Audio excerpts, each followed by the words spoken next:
Vamos a tratar una cuestión tan importante como es la del origen de la prosa literaria castellana medieval.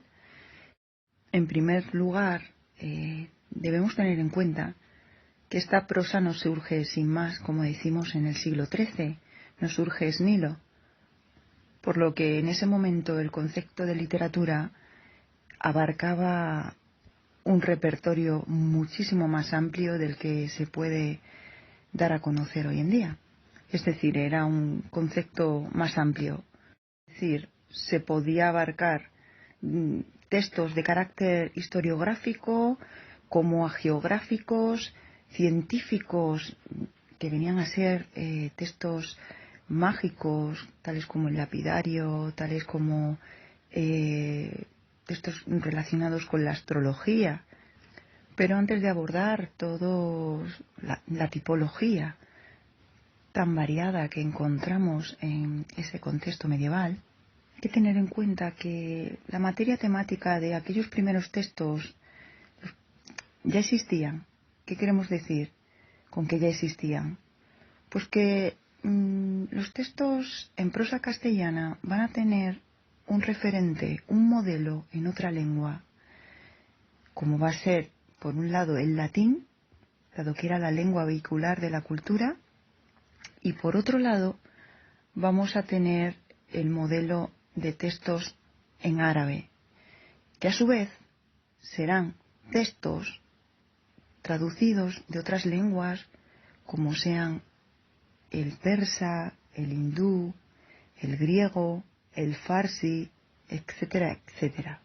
Lo cierto es que la prosa castellana medieval va a tomar modelos de referencias, va a traducirlos y también creará pues nuevas versiones inspiradas en esos modelos y algunas contrapartidas. Entiéndase versiones también pues como adaptaciones, como bien hemos citado, como traducciones en este contexto. Aunque la realidad, dado el enclave y el contexto historiográfico, es mucho más complejo de lo que aquí podríamos abarcar. Por lo tanto, a diferencia de la expresión, la materia temática que se abordará desde la prosa castellana medieval va a tener este concepto muy presente, es decir, va a tener este traspase como referente de formas, modelos, temas, de géneros que evidentemente existían ya en otras lenguas y a su vez en otras y así sucesivamente, desde los confines y origen de la sabiduría, el conocimiento. Sin embargo, la influencia o el peso de estos modelos cultos en latín y en árabe o en hebreo pues no va a ser tan grande en cuanto a los orígenes de la poesía, de las poesías épicas y líricas, y esto se debe a su uso de la oralidad como forma y herramienta vehicular en estos géneros. En estos primeros textos en prosa de lengua española, así como en otras lenguas romances, la catalana, la portuguesa, la francesa, pues sí, a diferencia de la oral, de la lírica, sí que van a aparecer siempre detrás de ellos pues unos modelos, unos textos en prosa, como decimos, con los mismos temas o muy similares, correspondientes a los mismos géneros y a las mismas tipologías, pero lo que es la diferencia es que aparecen por escrito en otras lenguas. En primer lugar, podríamos aludir a diferentes obras que se pueden concretar en un campo, o podríamos resumir como las obras que van del exemplum al cuento. Pues estas obras podrían dividirse en 4 apartados. Dentro de la prosa ejemplar encontramos las colecciones de cuentos castellanas, como serían el Calil la Edimna, el Sendebar o el Libro de los Engaños, los ensayamientos de las mujeres y el Barlan y Josafat. En segundo lugar, tendríamos textos nómicos castellanos y más bien centrados en su función política, como podrían ser el Libro de los 12 sabios, las Flores de filosofía puridad de las puridades y secreto de los secretos. En tercer lugar podríamos señalar los textos nómicos, pero en este caso de origen oriental, como sería la literatura sapiencial y sabiduría cortesana. En esta ocasión tenemos títulos como el libro de los 100 capítulos, que en realidad son 50, y el libro de los buenos proverbios, junto con bocados de oro. En cuarto lugar, los textos de carácter más dialógico, ¿no? Pues entra dentro del contexto cortesano. Tenemos el diálogo de Epicteto y el emperador Adriano, o la historia de la doncella Teodor. Remarcamos o reseñamos una vez más que algunos de estos textos citados son traducciones, adaptaciones de textos preexistentes en árabe, y además, a su vez, son traducciones de textos preexistentes en otras lenguas más antiguas.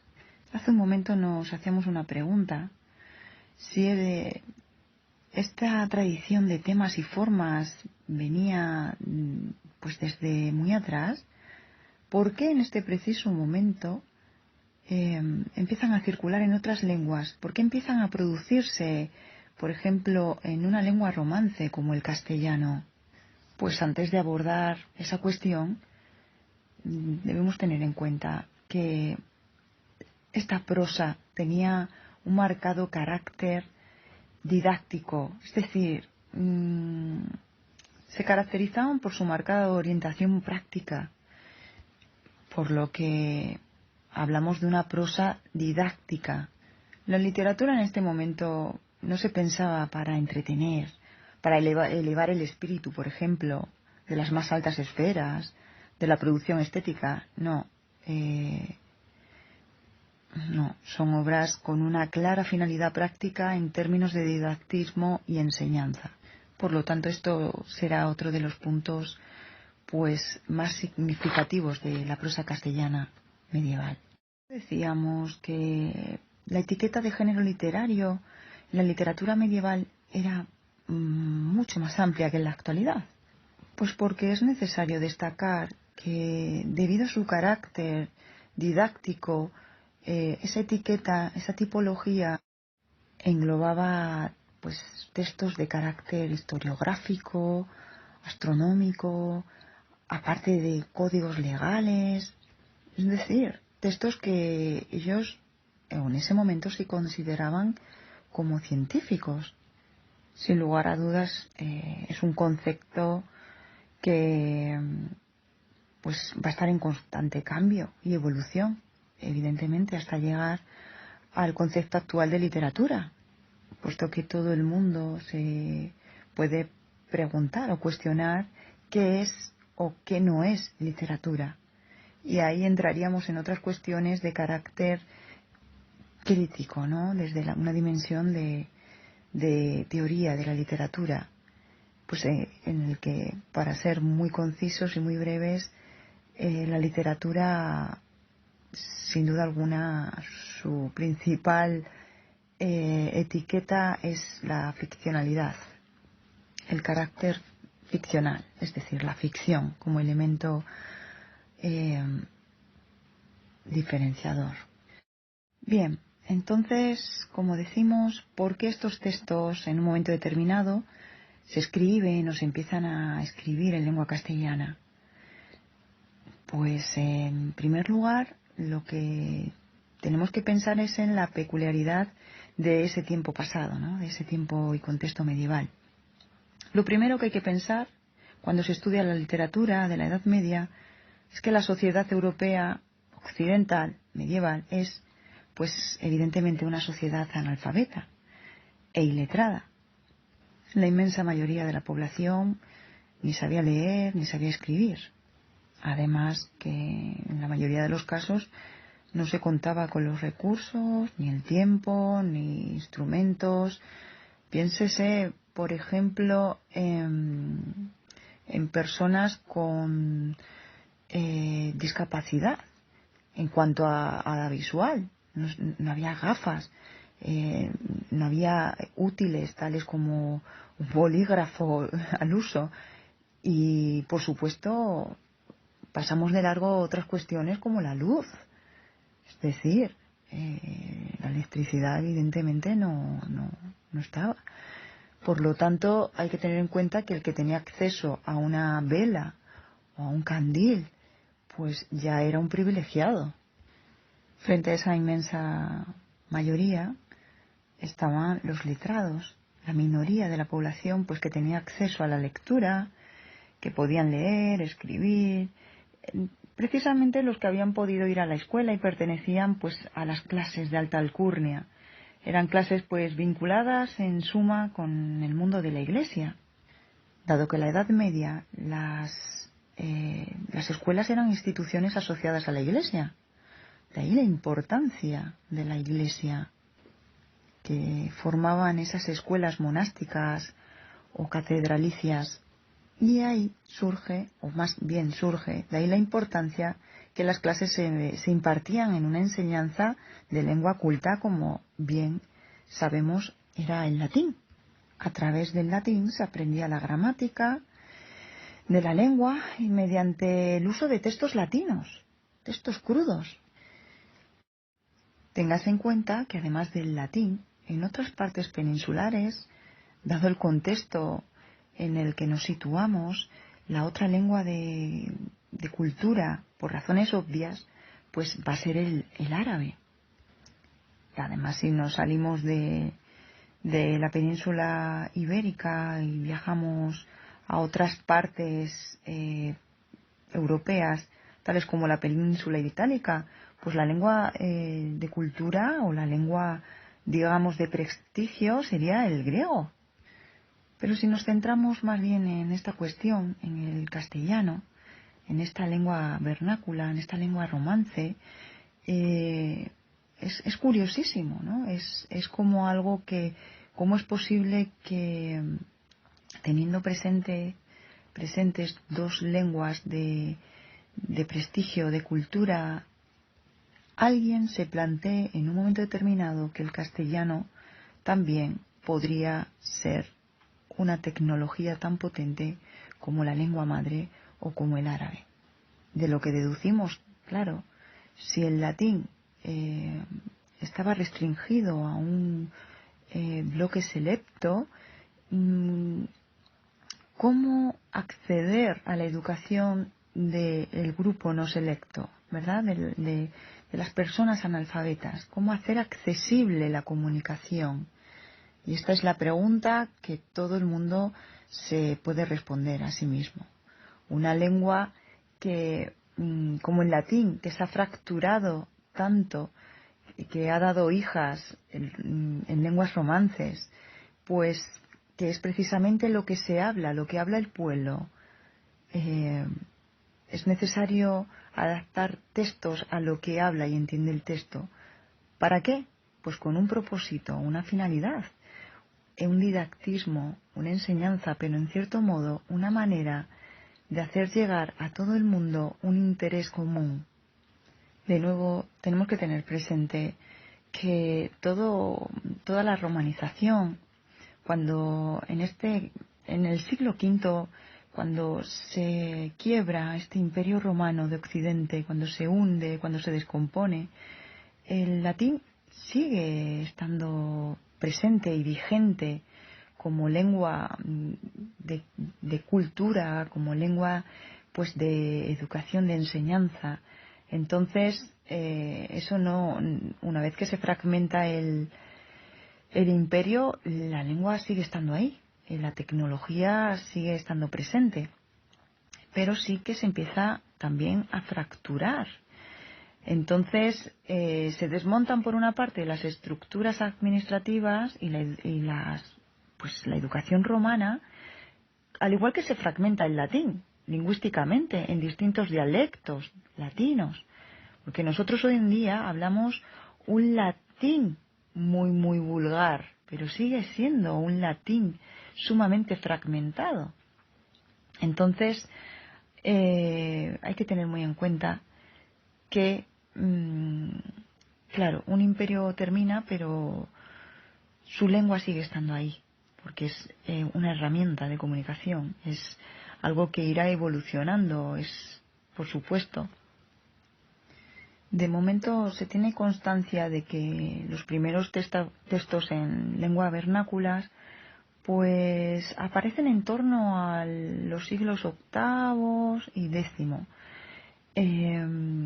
Sí, tenemos la Noticia de Quesos, tenemos las glosas emilianenses, pero claro, entre las lenguas las lenguas romances, ¿no? Nos referimos, empiezan a existir en torno al siglo V, con esa fragmentación del Imperio Romano. Durante ese tiempo, ¿cómo se comunican? Es decir, los que no tienen acceso al latín y a la cultura, evidentemente tienen que comunicarse en una lengua que no es propiamente el latín, pero sí es un derivado. Es decir, el latín se mezcla con el sustrato lingüístico de la península y la población va creando va adaptando el latín a sus propias necesidades comunicativas. Por eso surgirán esos dialectos latinos, ¿no? Por eso surgirán esas lenguas romances que la oralidad impone frente a la cultura. Esa necesidad de comunicación va a abrir camino a las lenguas, como decimos, vernáculas. Pues las lenguas romances como el castellano, el aragonés, el asturleonés, gallego-portugués, evidentemente surgen por necesidades, como decimos, cotidianas. Solicitar alimento, intercambiar ganado, pues todo lo que nos podemos imaginar en un contexto rural, medieval. Por lo tanto, en ese periodo que abarca los siglos VI hasta el siglo XI, ¿no? A nadie se le iba a ocurrir escribir textos, ni muchísimo menos escribir textos en una lengua vernácula, como en este caso el castellano, dado que la enseñanza de cultura, la enseñanza pues se transmutaba o se transfería, mejor dicho, a través del latín y iban a estar focalizados en temas religiosos, jurídicos, teológicos, etcétera, etcétera. Sin embargo, por intereses regios, llegados a ciertos contextos, las lenguas vernáculas se imponían frente al latín porque, como bien decimos, era lo que el pueblo hablaba, ¿verdad? Entonces, a la hora de realizar pues textos notariales o a la hora de realizar algún testamento, evidentemente tuvieron que utilizar lo que hablaba el pueblo, con lo cual si se formulaba, como decimos, un texto notarial, tal como podría ser un fuero, hay que tener en cuenta que se realizaba la lectura a vox populi, quiere decir, se leían estos documentos notariales para un auditorio. Como no todo el mundo sabía leer, pues tenían que adaptar de alguna manera el contenido de esos fueros, en este caso a las lenguas vernáculas, porque como sabemos era una minoría la que entendía el latín, entonces tampoco tenía sentido escribir estos textos notariales para un público que era iletrado. En definitiva, el propósito de estos textos escritos en lengua vernácula pues se basaba en que tenían que ser de carácter oral y su función era utilitaria, es decir, que se entendiera lo que se requería o lo que se manifestaba en este tipo de textos notariales. Esta es una de las razones por las que se comienza a brindar ese protagonismo a las lenguas vernáculas. En este caso nos centramos en el castellano, dado que hoy en día hablamos el español, que evidentemente deriva de ese dialecto latino, de esa lengua vernácula, de esa lengua romance que es el castellano, la variedad castellana. Ahora se entiende mejor que su carácter sea principalmente didáctico, utilitario, textos en prosas que, como decimos, no nacen de la nada, sino que tienen un referente muy claro, pero que además se van a ir adaptando a las necesidades y al enclave geográfico e histórico marcado en la península ibérica durante la Edad Media. La prosa castellana medieval nace en suma de una necesidad comunicativa, es decir, hacerse entender, sobre todo por intereses regios. Es que esta disfunción de las lenguas romances va a ser muy útil a la hora de entender mejor por qué y cuándo surge la literatura en lengua vernácula. Es por ello que podemos saber que alrededor del siglo XI este sistema del latín como método lingüístico de enseñanza pues se fragmenta, se fractura, por lo que el latín deja de ser la única opción, dado que empiezan a aparecer pues obras y textos, como decimos, en lenguas vernáculas. Y para entender mejor esa complejidad medieval en la península ibérica, además circulan textos no solo en romance y en latín, como venimos diciendo, sino que también encontramos textos circulando en hebreo y en árabe. Pues estos dos últimos eran aún menos accesibles a la población.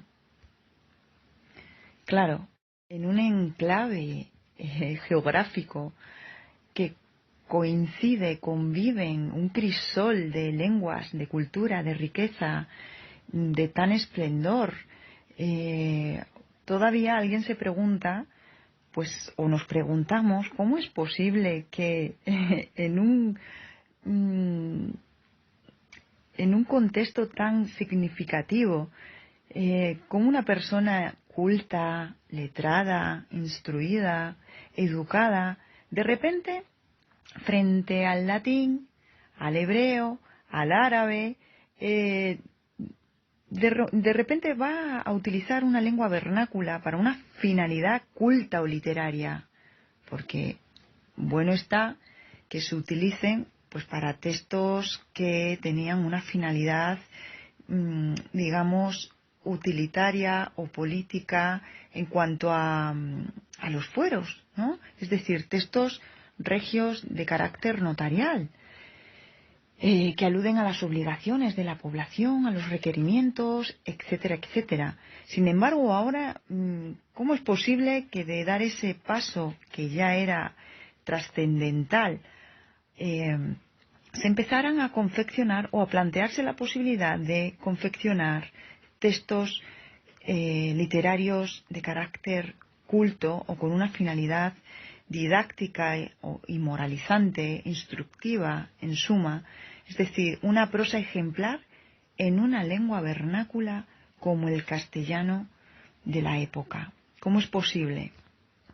Es decir, ¿cómo es posible que, aun habiendo una lengua culta consolidada y de vigencia universal, como era el latín, y en otras zonas también peninsulares pues iba a ser el árabe, y en otras extrapeninsulares también serían otras lenguas como el griego? ¿Cómo surge, por qué surge la necesidad de escribir en lenguas vernáculas? Pues lo hemos comentado anteriormente. La primera causa pues era conseguir una mayor efectividad comunicativa, sin duda alguna, por lo que se presume que hay una determinada audiencia que requiere la necesidad de la adaptación de los textos a lo que ellos hablan, entienden. Pero también habrá parte de la población que a pesar de tener unas condiciones de privilegio o, digamos, de acceso a la cultura, no tenían la preparación adecuada para entender las obras crudas en latín. Es decir, esto señala que también había una determinada audiencia pues que tenían interés en recibir pues contenidos de difícil acceso, a no ser que tuvieras la instrucción. Es decir, un auditorio elitista, pero pues que tenía dificultad para manejar y entender el latín como lengua cultural. Por lo tanto, nacía esa doble necesidad comunicativa, tanto a nivel popular, general, como a nivel elitista, pues más particular. Por lo tanto, esto explicaría por qué los primeros textos en lengua vernácula, en prosa castellana, pertenecen precisamente a esas modalidades textuales cercanas al ámbito cortesano. Es decir, esto no surgen en círculos eclesiásticos o jurídicos, ¿no? Porque ellos dominaban precisamente los textos latinos, además de dominarlos en latín. Sucede, sin embargo, en estos círculos cortesanos, dentro del ámbito cortesano, porque encontramos a nobles y a familiares de la realeza que quieren acceder a esa serie de contenidos, carácter culto, a esos contenidos pues que están en latín. Por tanto, esto determina que algunos textos se empiecen a escribir en lenguas vernáculas, pues como son la prosa, como son los textos didácticos que surgen así en la Castilla del siglo XIII. Tenemos un ejemplo muy claro con don Gonzalo de Berceo, es decir, él viene de un contexto eclesiástico con una erudición y una formación clásica, domina el latín, estudia el latín, pero sin embargo, este autor que vierte directamente las formas latinas en moldes de lenguas romances, pues porque tiene en mente una determinada audiencia, tiene en mente una finalidad. Es decir, tiene presente que a quien quiere dirigirse no habla latín, ni entiende el latín. Lo que habla es una lengua vernácula, ¿verdad? Entonces esto es muy importante. Hay que tener en cuenta que estos autores con una profunda formación clásica, latina, culta, pues va a adaptar estos textos para hacerlos accesibles y sobre todo los va a utilizar como una herramienta práctica, volvemos a decir, utilitaria, es decir, una forma de hacer entender, ¿no? Una forma de manifestar, una forma también de adoctrinar, dado que el mester de clerecía era un oficio, tenía una función, una finalidad. Había un esmero, un esfuerzo. Al igual que la lírica culta, pues la prosa didáctica del siglo XIII, en última instancia, se explica desde esa idéntica perspectiva. Es decir, las ideas o los contenidos, los temas que aparecen en los textos latinos, árabes, griegos, hebreos, pues con ese trasvase de unas lenguas a otras, ahora de nuevo hay que volverlo a transferir en otra lengua, en un dialecto, en este caso vernáculo, porque la audiencia a la que se dirige es mucho más amplia y aparte de que hablan precisamente otras lenguas que no son las marcadas como lenguas cultas, ¿no? Como lenguas vehiculares del conocimiento. Entonces, literalmente había que traducir o había que adaptar, había que tener presente la necesidad de realizar un trasvase para que esos textos tuvieran una función realmente utilitaria y que esos textos fueran realmente accesibles. Pero además de estos elementos que decimos de accesibilidad, de nuevas audiencias, de nuevos intereses que exigían la necesidad de traducir textos de una lengua a las vernáculas, además integraba otro elemento más. Sería la llegada con retraso de lo que tuvo lugar en la Europa del siglo XII. Nos referimos al Renacimiento del siglo XII, el humanismo, que, bueno, pues es uno de los renacimientos que ocurren durante esta época medieval, que también se habló del renacimiento carolingio allá por el siglo IX, y también otros que se conocen como el renacimiento del siglo XIV, que proviene de la península itálica, pero aquí nos interesa remarcar el renacimiento del siglo XII, momento en el que en toda Europa se vuelve a valorar socialmente la cultura como un bien deseable, es decir, un periodo en el que se empieza a buscar manuscritos de textos clásicos y los diversos escritoria conventuales se empiezan a copiar, a difundir obras, y que pues las grandes escuelas catedralicias, sobre todo las de París y Chartres, pues empiezan a producirse muchas de estas grandes obras en latín, que son en suma un compendio de todo el saber conocido medieval, es decir, una especie de saber isidorino, ¿no? Una especie de saber enciclopédico. Por lo que es un periodo en el que hay un auge en la producción y en el consumo de la cultura. Además, lo que sucede en este auge, este interés en la cultura, es que pues en España llega tarde, pero no es que en España no se estén dando características similares del interés por la cultura y demás, alrededor de este siglo XIII, ¿no? Es que este retraso se puede medir en varios niveles y ámbitos en el caso de la península ibérica. Por ejemplo, muchas de las grandes universidades europeas se fundan y establecen durante los siglos XI y XII. En cambio, las primeras universidades de la península ibérica pues se van a fundar en el siglo XIII. Sucede lo mismo con grandes escuelas catedralicias. Si en Europa allá por el siglo XII ya están en marcha, pues en la península ibérica habrá que esperar hasta el siglo XIII para que se establezcan como focos culturales, pues destacando sobre todo el de Toledo. Pero es un cierto retraso que hay que medir a otra escala. Es decir, la situación peninsular está marcada por una reconquista. Entonces, la dinámica que se crea en la península ibérica tras la invasión o tras la ocupación musulmana desde el norte de África en el 711, pues establece que determinadas, es decir, va a tener un carácter marcado de prioridades que prevalecen sobre otras prioridades culturales.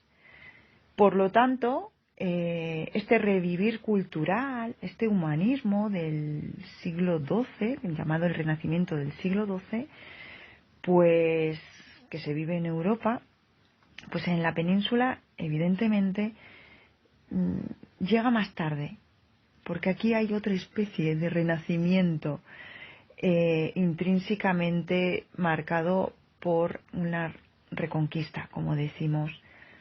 Entonces, bueno, pues llegará un siglo después, el europeo, el renacimiento del siglo XII, el humanismo, y en este siglo XIII medieval español, pues surge el nacimiento de la prosa culta en lengua castellana y también en otras lenguas peninsulares, como la catalana, por ejemplo. Pero esta es la gran envergadura, ¿no? Frente al contexto europeo, como en la península ibérica una lengua romance se abre camino como lengua culta frente a las demás y frente a las lenguas por excelencia cultas como el latín, el árabe o el hebreo. Es de suma importancia remarcar este hecho literario. Por último, las obras que mencionábamos al inicio, como prosa ejemplar, textos nómicos castellanos, los textos nómicos previos de origen oriental o los textos de carácter dialógico, producen en el siglo o durante el siglo XIII, van a estar marcadas evidentemente por los reinados de Fernando III, denominado el Santo, cuya regencia en Castilla se forjaría desde el año 1217 hasta el 1252 y su reinado en León desde el año 1230 hasta el 1250. También se confeccionarían estas obras, estas producciones en prosa castellana medieval, durante el reinado de su sucesor, el rey Alfonso X el Sabio, rey de Castilla y de León desde 1252 hasta su muerte en Sevilla en 1284. Aunque más adelante reseñaremos y trataremos la importancia cultural de su obra por cuestiones obvias. Es decir, ya desde el reinado de Fernando III se empieza a escribir en Castilla diversas obras en prosa, en castellano, que tienen en común dos características fundamentales.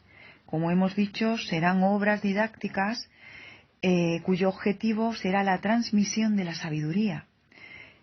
Y pues la otra cuestión era que todas toman un modelo, es decir, todas esas obras, todos esos textos tienen un origen y unos modelos marcadamente orientales.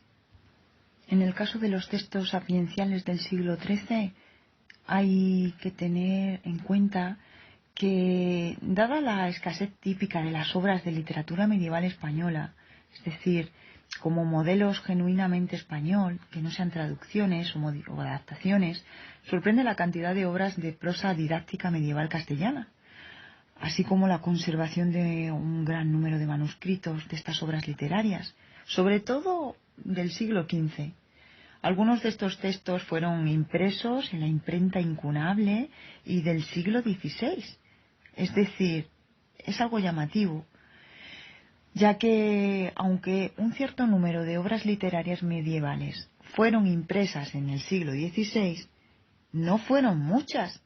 Sin embargo, al acercarnos a estos textos, pues percibimos que hay una gran cantidad de textos que han circulado mucho y que han sido comentados, refundidos, es decir, que tienen marcas de uso.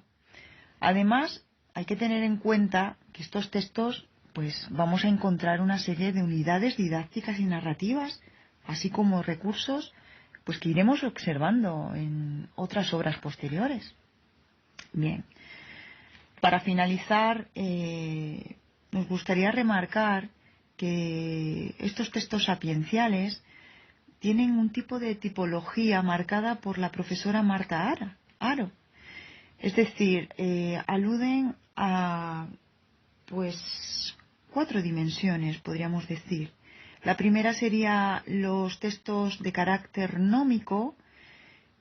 Como sabemos, es un adjetivo que hace referencia a la sabiduría, ya que procede del griego, nómikos, sentencioso. Estos textos están compuestos por sentencias, como sabemos, son dichos breves y cortos que transmiten un saber. Son frases memorables en sí mismas, ¿no?, de origen oriental. En la literatura medieval castellana del siglo XIII tenemos 3 obras fundamentales que son traducciones de modelos orientales. Son Bocados de Oro, como hemos mencionado, el libro de los buenos proverbios y La Poridad de las Poridades. De esta última existe una versión llamada El secreto de los secretos, que aunque no son la misma obra, ya que una es traducción directa del árabe y la otra es una traducción de una traducción latina a su vez del árabe. Por otra parte, el segundo tipo son los textos nómicos castellanos, los cuales nos dan información de la importancia y popularidad de los textos, ya que aunque no son traducciones de los textos orientales, los textos nómicos castellanos se basan o en parte imitan a los anteriores. En la prosa castellana del siglo XIII, en este caso tenemos libros de los 12 sabios, las flores de filosofía, el libro de los 100 capítulos y el libro del consejo y los consejeros. En tercer lugar, la tipología que engloba la prosa ejemplar. Se caracteriza porque es el más literario de los anteriores. Es denominado como ejemplar porque el papel primordial que tenían en los anteriores las sentencias pues aquí lo tienen los ejemplos. Se trata de pequeñas historietas que transmiten una enseñanza. En este grupo encontramos el Kalila y Dimna, el Sendebar, y el Barlán y Josafat, que evidentemente son textos de origen oriental. Por último, en cuarto lugar, la tipología se escribe a un tipo de prosa de examen o prosa de preguntas y respuestas. Es decir, todas estas obras tienen un rasgo común en su modelo de escritura. Están articuladas siguiendo un esquema de preguntas y respuestas. Unos personajes preguntan y otros responden y evidentemente en el proceso de este intercambio se proyecta un mensaje didáctico a la audiencia. Aquí tenemos las obras de la historia del filósofo segundo, el diálogo de Epicteto y el emperador Adriano y la historia de la doncella Teodor y el lucidario, como mencionamos al inicio. También podría considerarse un último tipo de textos que vendrían a ser los modelos híbridos, pues textos que aunan partes de los tres anteriores, es decir, todos conjuntamente en una obra. Se encuentran, por ejemplo, las obras de Castigos y Documentos de Sancho IV, que se escribió durante el reinado de Sancho IV, hijo de Alfonso X, y en ella aparecen pues partes de preguntas y respuestas, ¿no?, propias de la prosa ejemplar, y en otras partes pues aparecen dichos y sentencias.